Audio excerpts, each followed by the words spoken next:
Hello everyone, this is Fadi, and I'd like to welcome you back to this brand new series that we're doing on the textual criticism of the Quran. I'm doing this series, as always, with my dear brother Jay Smith, because we started it last year, another series that we called the Quran's Many Problems, but this time we are taking a different angle. We are basing our entire series on a book that I encourage all of you to get, and this is a sample of this book. It's called The 20 Examples of Correction in Early Qur'an Manuscripts by Dr. Daniel Brubaker. And in our introduction, we built a foundation as to why textual criticism of the Quran is extremely important. Today, we are going to give you more backgrounds about the book and the author. And with that, Jay, I turn it over to you. Well, thank you. Hey, it's great to be here again. Listen, we did this a year ago where we, at that time, could only talk about it. We couldn't really show anything, could we? And it was kind of frustrating because since 2014, I've been wanting to show this material. I've been wanting to get into it. In the last episode that we kind of did a quick comparison between the Qira'at and the consonantal text. We're going to get into that in future episodes. But let's hold up this book again. This is the book that we're going to be really zeroing in on.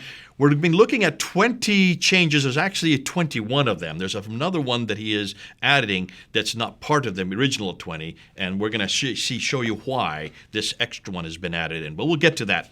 Now let's talk a little bit about Dan. Who is Dan Brubaker? He got his doctorate in 2014.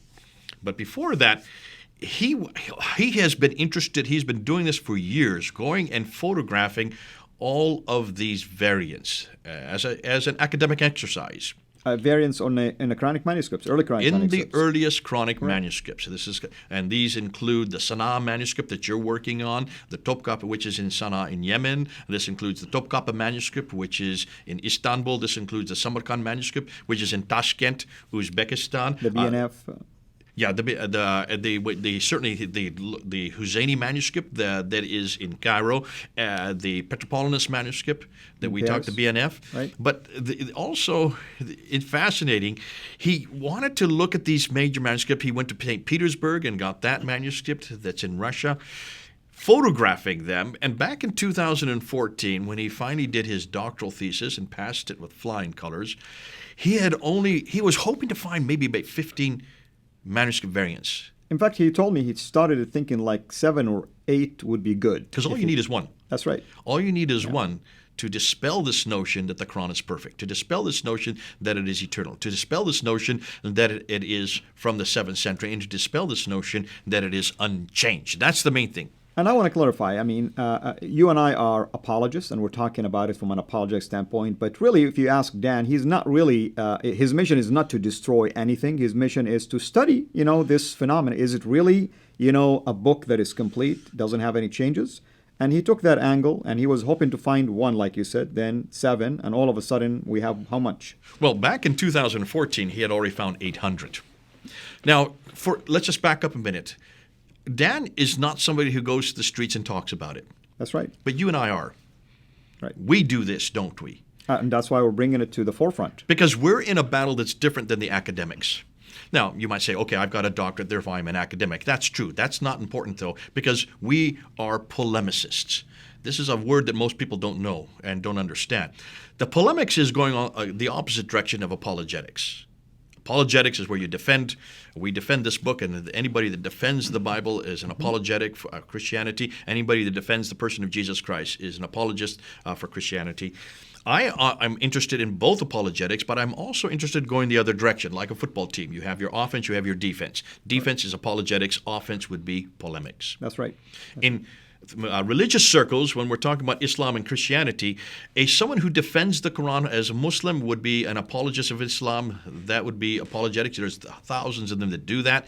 But many Muslims, in fact, you and I have had experience of this. The vast majority of Muslims we engage with spend very little time doing apologetics. They hardly ever defend their Quran. They spend almost their entire time attacking the Bible. Exactly. That's called polemics.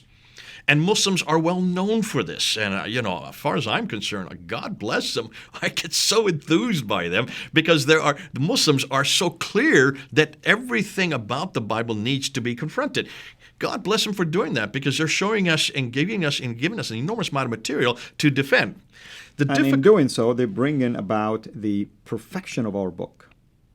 Absolutely. They're showing how great our Bible is because they're asking the questions and we're answering them. And unlike what happened 100 years ago, about 1905, when this first became an entire study, a branch of study, source criticism, redacted criticism, all your literary criticisms, and what we known as the umbrella of a historical criticism was only geared towards the Bible. It was only ever asked of the Bible, no other book. For the first time now, we are able to take those same criticism and apply it to the Qur'an. But there are very few of us who are actually doing that. So what Jay is saying is we're entering into a new field that only a handful of people are even daring to venture into. Or put their face on a camera to do that. I'm not interested in the academics doing this because they have to keep their academic enterprise. Well, I have to be careful myself as someone who's doing a PhD research, as you know. So even I can relate to what you're saying because sometimes in the academic field, you feel like there is some limitations to how far you can go. Your supervisor will not let you say certain things in public. And this is rather unique to the Islamic world. I don't know of any other branch of study, that's right, Al, where you are censored from what you're researching. You can't go public with what you're researching. Can you name me any area of research in any field where you're not permitted to say what you're researching in a public context except for Islam? That is true. And what happens if you do take what you're researching and you go public with it?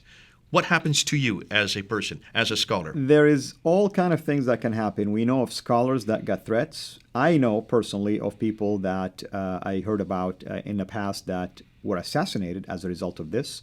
And therefore, as a result of this, people tend to go into hiding or be secretive about what they do so that they're not exposed out there. I mean, probably the most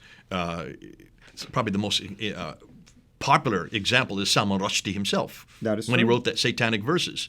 A simple book about three the verses. They're in chapter 53, verse 19 and 20 of the Qur'an that he applied to a novel. And for 10 years, he was under house arrest. That is right. Under house protection, not under arrest, house protection, because the Muslims tried to kill him for simply writing that book. This is the only area of study I know of anywhere in the world where what you say will kill you. So even as you're doing your research, you cannot come to conclusions with what you're researching. Even Daniel Brubaker dare not come to conclusions. But I can. Right. And my area of expertise is to do just that. I have to come to conclusions because everybody who is watching these series wants to know the conclusions of what we found. It's not just good enough putting it up there. We need to say, well, what does this mean? What does this say? That's what any researcher should be doing, and yet we get called hate preachers. I get called hate preachers. I get called an Islamophobe. Look what just happened a few months ago in November when I was in Hong Kong, and I tried to introduce this very material that we're introducing right now, this exact same material I tried to introduce at City University in Kowloon, there in Hong Kong, and the Muslims went to the authorities there in the school the day before I was to do my lecture there.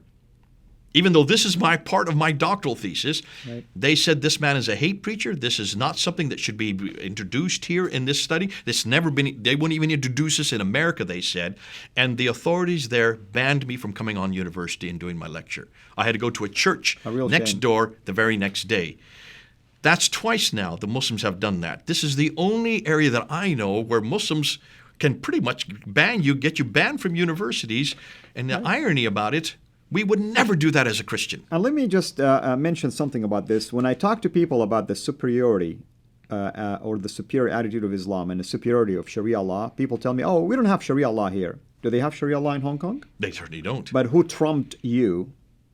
Well, who trumped? Not me. They didn't trump me because I still did it. Well, what I'm saying, I mean, but who trumped forced the authorities? Exactly. And why did they do so? Did they even ask me? Did they even say, "Can we look at your lecture notes? Can we see what is it that's hateful about this?" They never asked me once. They never even came. So Sharia law still applies, whether you like it or not. Okay, basically. This is through the back door. This is under the radar. Now let me just go, and now we're coming back to what we're doing today.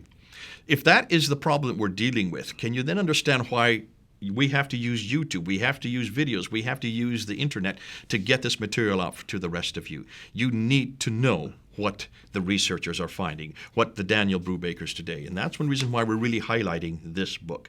We want to highlight because this is the first time that anybody has published this material so that you can look at it. I want you to buy this book. Go up on Amazon and buy this book by Daniel Brubaker. We're going to help you unpack it. We're going to help you to show you what you're looking at, but then we're also going to show you what conclusions this means. What are the conclusions we can come to concerning what Daniel Brubaker has found?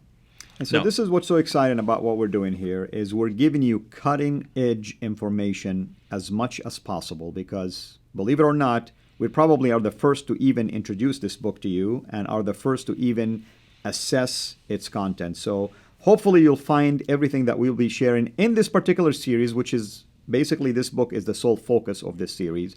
You'll find it helpful for your own knowledge, for your own ministry. And if you're a Muslim, we want you to heed the information we're sharing with you. Go and even inspect it yourself. There's nothing secretive about it. So we're hoping that you will find out quickly that the book that you believe to be complete and perfect and eternal is nothing than more than just a book written by mere men. Not just one, men. So no one has written about the consonantal corrections. No one has yet really shown exactly what we're talking about. Altıkılıç and Ekmel Nisanoglu, these two Turkish scholars, they only referred to it. They just mentioned that there were these variants. They said that there were 2,270 in the Topkapı manuscript, but they didn't actually show where these variants were. They didn't really try to unpack it or even come to conclusions on it. We're going to do that now. Now, what Dan has done, he's just taken 21 of these variants. And these are just samples only. This is a teaser. Exactly. This is nothing more than a teaser. His big work is yet to come. Because since 2014, where he only had 800, roughly 800, he now has found over 4,000. I mean, did you repeat the number to them, you know? We said he started hoping with 1, maybe 7, 8, maybe 15, 800 by the time he finished his dissertation, and now we're talking in the thousands. Up over 4,000, and more are coming to light all the time. And we're going to show why these are significant. But because of the fact that there's so much more yet to do, Dan Brubaker is going to come out with his big tome. This will be his masterpiece. This is what his legacy will be left behind. So this is nothing more than 20 simple ones to give you a cross-section of some of the things he is finding just to get the ball going. Later on, there's going to be coming out another program which everybody can buy called Qur'anic Gateway. And on that, you will be able to see many more of these manuscript variants. And in the Qur'anic Gateway software, it's an amazing software, by the way. I had the privilege to be part of at least doing some testing on it, and we're not going to really reveal a whole lot of information about it, but basically it allows you to just research the Quran and even see images of manuscripts related to these verses, and if there is any changes, corrections, erasures, insertions, you'll be able to see that as well, and it's documented, and you'll know which museum has it, and so on and so forth. Now, Dan is aware that this material is controversial and it's confrontational. He's aware of that. And for the right reasons. You know? I don't think he is quite aware of just how dangerous this stuff is. He is not interested in polemics. He's not interested in attacking anything or any book. That is true. He is a researcher. He is only looking at the material and then he is putting it out there. You and I are going to come to conclusions, or I should say I'm going to come to conclusions as we move through this. That's our job. As a polemicist, we need to say, what does that signify? What does that now say about those two claims, actually the three claims that we introduced in the last episode, that is eternality, but more than that, was there a manuscript that existed in the mid-7th century?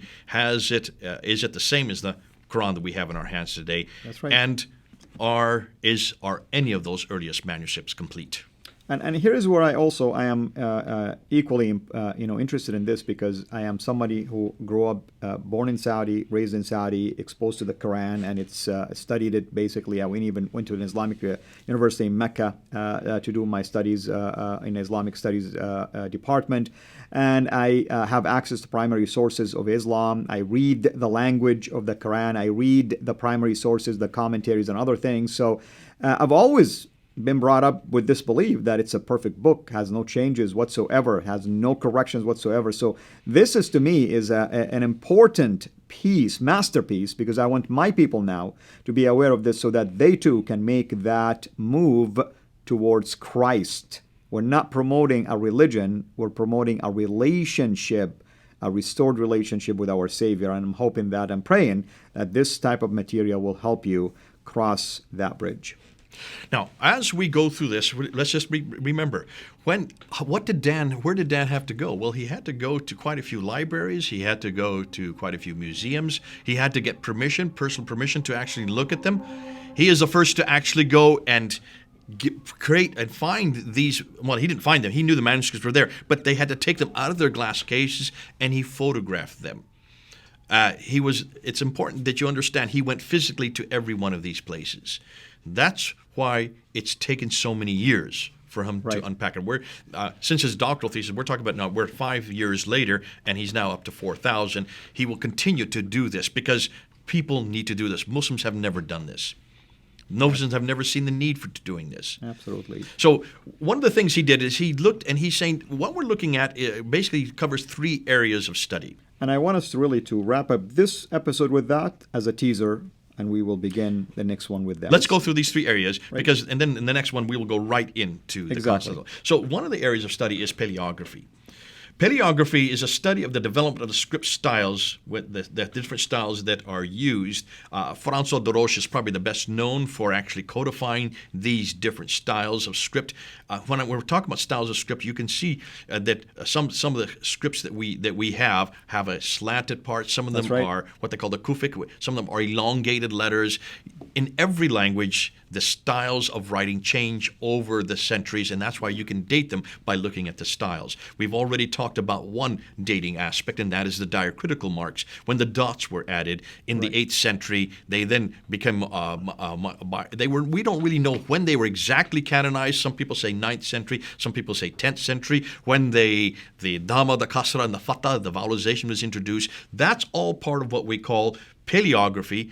And then also we go into what we call codicology. Now, codicology is a study of the features of the page or book as it is used, including the writing materials used. And this looks at horizontal formats, lines on a page, the ink that is used, the illuminations, the illustrations, margins, and bindings. Whenever you see that, the physical aspect of how the codex is put together, you can actually date it because different techniques were brought in, different technology was introduced, different types of ink that were used, different pigments were used at different times. Illustrations are especially important because if you have illustrations usually between surahs or sometimes even between 10 verses, you have medallions, you have decorations that are introduced, that are decorations that are copied from a building. And we know when the building was constructed. So you can take that building's construction and you can date then when that manuscript had to be written. You know that manuscript could not have been written before that building was built. Correct. And that's how you can date it that way. But most important is looking at the script itself. Then they have a 1/3 area, and that's what they call radiocarbon dating, which is probably the most inexact. And that's looking at when the parchment. Now I'm using parchment and vellum here because in fact, every one of these manuscripts that we're talking about were written on animal skins. This is not papyrus. That's right. Unlike the Bible, we're not talking about papyrus, which are those interlocking leaves. We're talking about animal skins. Animal skins start to degrade once the animal is dead. And as the carbon starts to deteriorate, you can actually count the number of years since the death of that animal. So the dating most of the time is for the skin itself, not for the ink. No, you can't date the ink. Why can't you date the ink? Well, because it can cause some damage, of course. No, that's not the reason. The reason you don't date ink is because ink is made from many different pigments. And that too. Yeah. You melange pigments that come from many different areas and many different times. And you can have hundreds of years between the different inks you're using. You keep them in bottles for hundreds of years, and you put a little bit of this pigment, a little bit of that pigment. There's no way that you could be able to know, since once you mix it up as a liquid, you won't know the date on that. So that's why you have to date only the writing style sometimes, yeah. Or the styles, you're right, but you date for as far as skin. carbon dating, it has to be the skin. And that's what people confuse. When you're looking at a skin, let me give you the example. The Birmingham folios that came out in 2015 at the Oxford lab, they dated it from 568 to 645. Wait a minute, that's almost 100 years. They had to, because it covers almost a 100-year period. So this is not very exact science. And that's why the paleography and the codicology, the area that Dan works with, are much more exact, much more important, and as we're going to find, much more damaging. Absolutely. Well, thank you so much, brother, for giving our audience this detailed explanation of just at least the introduction section of this book. In the next episode and the ones to come after that, we will begin to analyze in more depth many of these terminologies that we just used, and also we begin to have an exposure to these examples of corrections. As always, thank you, brother, for a great job, and thank you for everybody for watching this particular series. Hopefully you'll find it enjoyable, and we encourage you, as always, to share it with others. Until we meet again, have a blessed day. Thanks for watching. Make sure to like and subscribe. Also, hit the bell so that you don't miss future videos. And please consider becoming a patron at patreon.com/Sira International. And together we can introduce Muslims to the gospel of Jesus Christ. Thank you.